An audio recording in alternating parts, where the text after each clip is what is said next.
Hello అండి, కరివేపాకు కారపొడి చేసుకోవడానికి ఇప్పుడు ఇంగ్రీడియంట్స్ అయితే చూద్దాం. జీలకర్ర, మినుములు, వెల్లుల్లి, సాల్ట్, చింతపండు, ఎండుమిర్చి, ధనియాలు, శనగపప్పు, తగినంత పసుపు, కొన్ని మెంతులు, ఇంగువ కూడా తీసుకోవాలన్నమాట. కరివేపాకును ఇలా నీట్గా కడిగి ఆరబెట్టుకోవాలి. ఇంగ్రీడియంట్స్ మళ్ళొకసారి చూసుకోండి, ఏవి మిస్ కాకుండా. ముందుగా స్టవ్ వెలిగించుకోండి. ఆ తర్వాత కడాయి పెట్టుకోండి స్టవ్ పైన. ఇప్పుడు 2 నుంచి 3 టేబుల్ స్పూన్ ఆయిల్ అయితే వేసుకోండి కడాయిలో.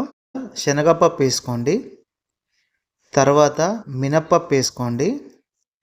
తర్వాత ఈ రెండింటిని కూడా గోల్డెన్ బ్రౌన్ కలర్ వచ్చేంత వరకు ఇలా నీట్గా కలుపుకోండి. లో ఫ్లేమ్లో చేసుకోవాలి. తర్వాత ధనియాలు వేసుకోండి, అలాగే ఒకసారి కలుపుకోండి. నెక్స్ట్ వచ్చేసి జీలకర్ర వేసుకోండి, మళ్ళీ ఒకసారి ఇలా కలుపుకోండి. తర్వాత మెంతులు వేసుకోండి, మళ్ళీ ఒకసారి కలుపుకోండి.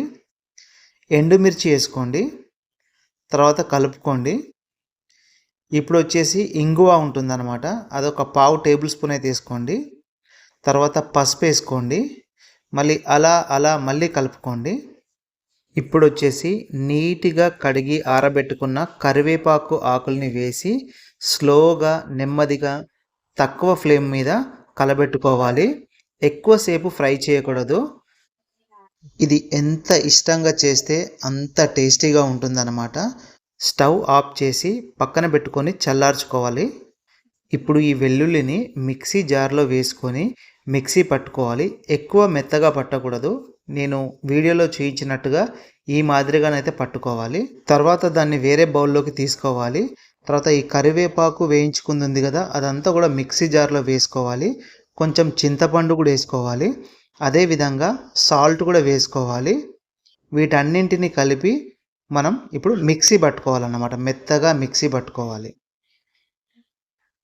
ఇప్పుడు ఒకసారి మనం మూత తీసైతే చూద్దామండి. ఆహా, స్మెల్ మాత్రం పిచ్చెక్కిపోతుంది.